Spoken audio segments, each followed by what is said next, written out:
حضرت علی رضی اللہ عنہ کا سب سے مشکل فیصلہ۔ ایک عورت حضرت علی رضی اللہ عنہ کی خدمت میں حاضر ہوئی جس نے ایک ہی ہفتے میں 3 مردوں سے بار بار ہم بستری کی تھی۔ عورت کو حمل کے بعد بچہ پیدا ہوا۔ اب تینوں مرد بھی حضرت علی کے پاس حاضر ہوئے اور تینوں نے ہی پیدا ہونے والے بچے کا باپ ہونے کا دعویٰ کر دیا۔ مشرکین ہنسنے لگے کہ آج علی سے فیصلہ نہ ہو پائے گا۔ بسم اللہ الرحمن الرحیم۔ شیر خدا حضرت علی رضی اللہ عنہ کی ذہانت اور انصاف پر مبنی فیصلے پورے عرب میں مشہور تھے، اس لیے مسلمانوں کے علاوہ دیگر مذاہب کے لوگ بھی اپنے تصفیہ طلب مسائل کے حل کے لیے حضرت علی سے رجوع کیا کرتے تھے۔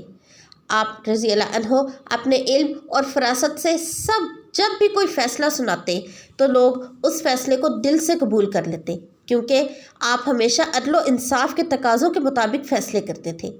اس دور میں آپ رضی اللہ عنہ نے علم ریاضی کے حوالے سے ایسے تاریخی فیصلے کیے کہ بڑے بڑے ریاضی دان ان فیصلوں پر حیرت کا اظہار کرتے ہیں۔ ایک مرتبہ 3 آدمیوں میں 17 اونٹوں کی تقسیم پر جھگڑا ہو گیا۔ وہ انصاف پر مبنی فیصلہ کروانے کے لیے حضرت علی کی خدمت میں حاضر ہوئے اور اپنا مسئلہ بیان کرتے ہوئے کہا کہ ہمارے پاس 17 اونٹ ہیں، جس میں سے ایک کا حصہ کل اونٹوں کا آدھا ہے، جبکہ دوسرے کا حصہ 1/3 ہے اور تیسرے کا حصہ 9واں ہے۔ اگر اونٹوں کو ذبح کر کے تقسیم کیا گیا تو کوئی فائدہ نہیں ہوگا، اس لیے آپ کوئی ایسی تدبیر بتا دیں کہ اونٹ ذبح کیے بغیر ہمارے درمیان تقسیم ہو جائے اور ہمارا آپس میں جھگڑا ختم ہو جائے۔ حضرت علی رضی اللہ عنہ نے ان تینوں کی بات سننے کے بعد بیت المال سے 1 اونٹ منگوایا اور ان 17 اونٹوں میں شامل کر دیا۔ اب اونٹوں کی تعداد کل 18 ہو گئی۔ آپ نے بتائے گئے حصوں کے مطابق اونٹوں کی تقسیم شروع کر دی۔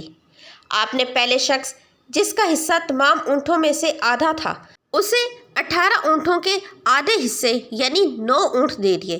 اس کے بعد آپ نے دوسرے شخص جس کا حصہ 1/3 بنتا تھا اسے 18 اونٹوں کا 1/3 حصہ یعنی 6 اونٹ دے دیے، اور پھر آخری کے حصے میں آپ نے تیسرے شخص جس کا حصہ کل اونٹوں میں سے 9واں بنتا تھا اسے 18 اونٹوں کا 9واں حصہ یعنی 2 اونٹ دے دیے۔ اس طرح آپ اپنی ذہانت اور دانش مندی سے تینوں آدمیوں میں بالترتیب پہلے کو 9، دوسرے کو 6 جبکہ تیسرے کو 2 اونٹ جن کی کل تعداد 17 بنتی ہے بغیر کاٹے تقسیم کر دیے، جبکہ 1 اونٹ جو بیت المال سے منگوایا تھا اسے واپس بیت المال میں بھجوا دیا۔ حضرت علی رضی اللہ عنہ کے عدل و انصاف کا ایک اور دلچسپ واقعہ بہت مشہور ہے۔ 2 شخص سفر پر نکلے ہوئے تھے، کھانا کھانے کے لیے کسی جگہ پر اکٹھے بیٹھ کے۔ ایک کے پاس 5 روٹیاں، دوسرے کے پاس 3 روٹیاں تھیں۔ اسی دوران وہاں سے ایک تیسرے شخص کا بھی گزر ہوا۔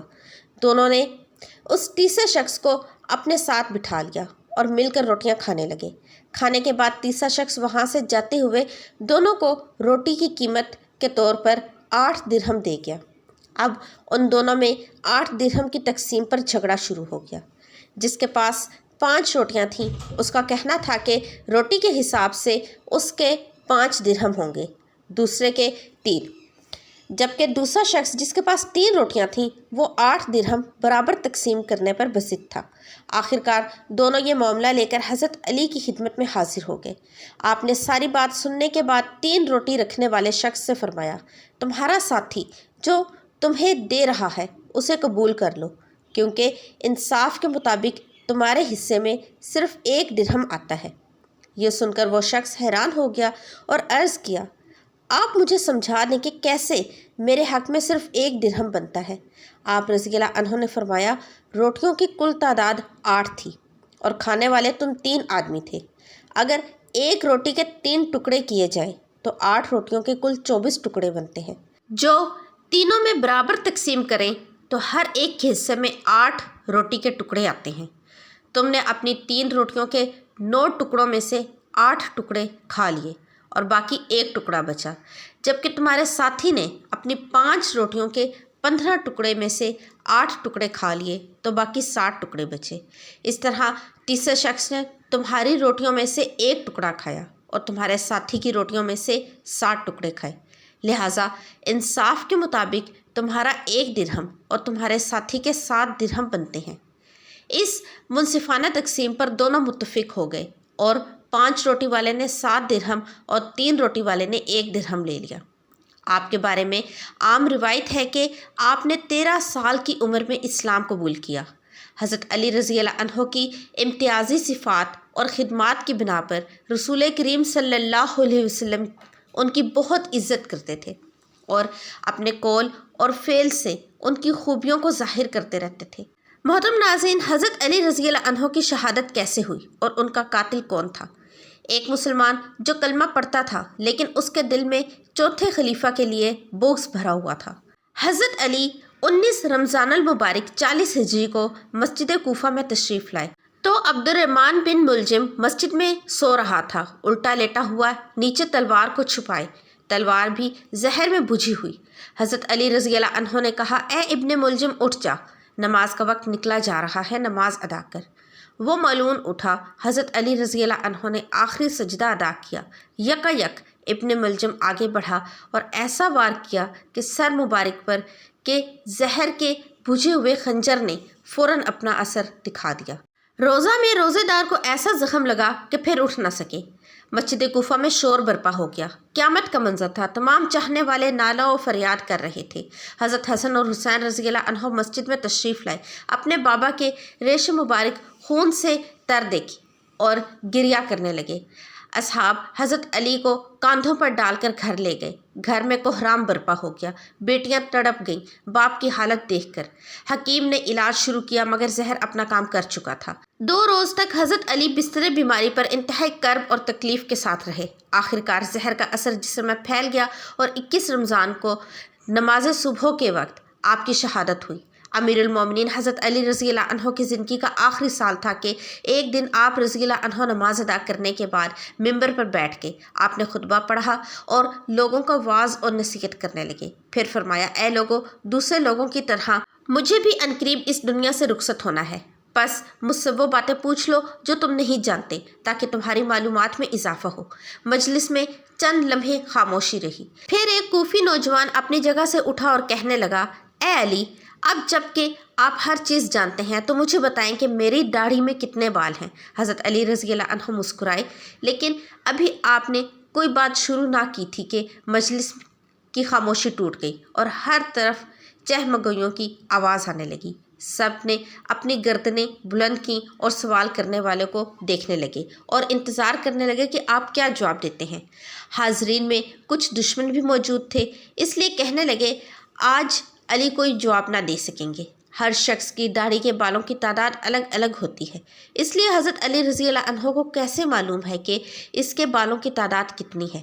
چند لمحوں کے بعد حضرت علی رضی اللہ عنہ نے حاضرین سے پوچھا، اس سوال کا درست جواب کون جانتا ہے؟ حاضرین میں سے کوئی شخص جواب دینے کے لیے تیار نہ ہوا اور مجلس میں چند لمحے کے لیے خاموشی رہی۔ حضرت علی رضی اللہ عنہ کی خدمت میں کمبر نامی ایک آزاد کردہ غلام رہتا تھا جو مکتب علی کا تربیت یافتہ آپ کا خدمتگار اور جانثار تھا۔ سب لوگ کمبر کو پہچانتے تھے۔ جب بھی حضرت علی مسجد سے نکلتے تو کمبر آپ کے ہمراہ رہتا۔ اس موقع پر بھی کمبر دروازے پر نہایت خاموشی سے کھڑا مسجد میں ہونے والی گفتگو سن رہا تھا۔ جب مجلس سے کوئی شخص جواب دینے کے لیے نہیں اٹھا تو حضرت علی رضی اللہ عنہ نے کمبر کو آواز دی اور کہا، اس شخص کو جواب دو۔ کمبر نے سوال کرنے والے کوفی نوجوان سے کہا، اگر تم لوگوں کے بدخواہ نہیں ہو اور سچے ہو تو اس بات کی تصدیق کرو کہ اس سوال سے تمہارا مقصد کیا ہے۔ ایسا معلوم ہوتا ہے کہ تمہارا مقصد اپنے علم میں اضافہ نہیں بلکہ تمہاری غفلت اور بدبختی نے اس بات پر آمادہ کیا ہے کہ مسلمانوں کے پیشوا سے عجیب و غریب سوالات پوچھو۔ یاد رکھو، حضرت علی رضی اللہ عنہ کو وہ تمام باتیں معلوم ہیں جن میں تمہاری بھلائی ہے۔ میں تمہیں جواب دے سکتا ہوں، لیکن اس سے قبل کہ تمہارے سوال کا جواب دوں تمہیں معلوم ہونا چاہیے کہ تمہاری داڑھی کے ہر بال میں ایک شیطان چھپا بیٹھا ہے جو تمہارے دل میں وسوسے ڈالتا ہے اور تمہیں راہ راست سے روک رہا ہے۔ ہماری رہنمائی کے لیے اللہ تعالیٰ کی کتاب موجود ہے جس میں کوئی کمی بیشی نہیں، لیکن اللہ تعالیٰ کی کتاب بھی آسمان کے ستاروں، فرشتوں اور پیغمبروں کی تعداد بیان نہیں کرتے، اس لیے کہ کئی چیزوں کا شمار کرنا بے حاصل ہے جب تک کہ اس میں فائدہ نہ ہو۔ سوال کرنے والا ابھی تک نہایت بے صبر تھا، اس لیے کہنے لگا، اے کمبر، تو نے واعظ و نصیحت تو کر دی لیکن میرے سوال کا جواب نہیں دیا۔ کمبر نے کہا، اگر تم سمجھتے ہو کہ تمہاری داڑھی کے بالوں کی گنتی تمہارے لیے سود مند ہو سکتی ہے تو میں تجھے اس کا جواب بھی دے سکتا ہوں اور تمہیں مطمئن بھی کر سکتا ہوں۔ سوال کرنے والا نوجوان کہنے لگا، مجھے اس کا کوئی خاص فائدہ تو معلوم نہیں، تاہم میں نے ایک سوال پوچھا ہے جس کا جواب جاننا چاہتا ہوں۔ کمبر نے کہا، مجھے بھی اس میں کوئی فائدہ نظر نہیں آتا، لیکن ایسے سوال کی حیثیت دوسروں کا وقت ضائع کرنے اور بچوں کے افکار کو گمراہ کرنے کے علاوہ کچھ نہیں ہے۔ لیکن ابھی تک اپنے سوال کا جواب مانگنے پر اصرار کر رہے ہو۔ کیا تم گنتی اور حساب جانتے ہو اور 1000 سے لے کر 10,000 تک گنتی کر سکتے ہو؟ اس نے کہا، ہاں جانتا ہوں۔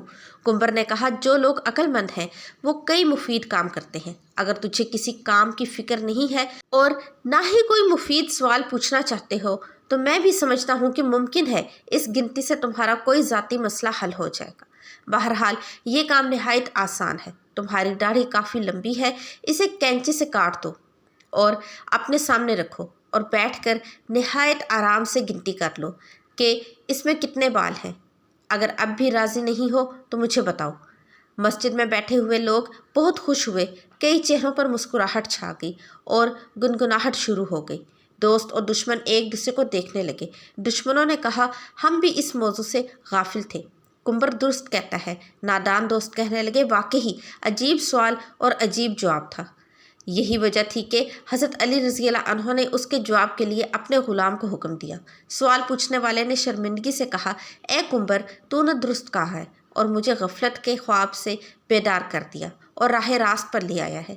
اب میں اپنی داڑھی کے بالوں کی گنتی معلوم نہیں کرنا چاہتا۔ پہلے تو میں بھی خوش تھا کہ عجیب سوال پوچھ رہا ہوں، لیکن اب سمجھ گیا ہوں کہ کوئی عجیب اور بے حاصل مسئلہ پوچھنا ہنرمندی نہیں ہے۔ میں شیطانی وسوسوں سے اللہ تعالیٰ کی پناہ مانگتا ہوں اور اس کے علاوہ اس امر سے زیادہ خوش ہوں کہ اگرچہ سوال بیہودہ تھا لیکن جواب دینے والا عقل مند تھا۔ ابن سعد میں ہے کہ ایک موقع پر خود حضرت مولا علی رضی اللہ عنہ نے اس کا اظہار فرمایا کہ میں ہر آیت کے متعلق بتا سکتا ہوں کہ یہ کہاں اور کیوں اور کس کے حق میں نازل ہوئی، اور صحابہ میں حضرت ابن عباس کے سبع استعمال میں آپ کا کوئی شریک نہیں۔ چنانچہ ان تمام تفسیروں میں فن کا مدار روایتوں پر ہے۔ مثلاً ابن جریر طبری، ابن ابی حاتم اور ابن کثیر وغیرہ میں بکثرت آپ کی روایات سے آیات کی تفسیر مقتول ہیں۔ ابن سعد میں ہے کہ آپ نے حضور صلی اللہ علیہ وسلم کی وفات کے 6 مہینے تک جو گوشہ نشینی اختیار کی، اس میں آپ نے قرآن مجید کے تمام صورتوں کو نزول کی ترتیب سے مرتب کیا تھا۔ ابن ندیم نے کتاب الفہرست میں صورتوں کی اس ترتیب کو نقل کیا ہے۔ جناب حضرت علی رضی اللہ عنہ نے بچپن سے لے کر وفات نبوی صلی اللہ علیہ وسلم تک 30 سال حضور صلی اللہ علیہ وسلم کی خدمت اور رفاقت میں بسر کیے، اس لیے آپ اسلام کے احکام اور فرائض اور ارشادات نبوی کے بہت بڑے عالم تھے۔ پھر تمام صحابہ میں وفات نبوی کے بعد سب سے زیادہ آپ نے عمر پائی۔ حضور صلی اللہ علیہ وسلم کے بعد تقریباً 30 برس تک ارشادات اور افادات کی مسند پر جلوہ گر رہی۔ مشکل سے مشکل اور پیچیدہ سے پیچیدہ مسائل تہ تک آپ کی نقطۂ نظر آسانی سے پہنچ جاتی تھی۔ یمن میں آپ نے 2 عجیب و غریب مقدمات کا فیصلہ کیا۔ یمن نیا نیا مسلمان ہوا تھا، پرانی باتیں بھی تازہ تھی۔ ایک دفعہ ایک عورت نومولود بچے کو لے کر ہمراہ 3 مردوں کے حضرت مولا علی کی بارگاہ میں پیش ہوئی۔ ان تینوں مردوں کا یہ دعویٰ تھا کہ عورت کے ہاتھ میں جو بچہ ہے وہ میرا ہے۔ حضرت علی رضی اللہ عنہ نے اس عورت سے فرمایا کہ کیا تم بتا سکتی ہو یہ بچہ کس کا ہے؟ اس عورت نے کہا، یا علی، میں کس طرح بتا سکتی ہوں؟ یہ اقرار نہیں کر سکتی۔ میں نے ان تینوں مردوں کے ساتھ ہم بستری کی ہے، مجھے نہیں پتا کہ یہ کس کا حمل ٹھہرا تھا، یہ بچہ کس مرد کا ہے۔ میں آپ سے عرض کرتی ہوں کہ آپ میری اس غلطی کو معاف کر دیں۔ پاس بیٹھے سب لوگ سکتے میں آ گئے اور کہنے لگے کہ آج تو علی بھی فیصلہ نہ کر پائیں گے۔ پھر حضرت علی نے پوچھا، تم تینوں میں اس عورت کا شوہر کون ہے؟ ان تینوں مردوں میں سے ایک مرد نے ہاتھ کھڑا کیا تو آپ رضی اللہ عنہ نے فرمایا، کیا تم حلفاً کہہ سکتے ہو کہ یہ بچہ تمہارے نطفے سے بنا ہے؟ شوہر نے حضرت علی سے عرض کیا، نہیں۔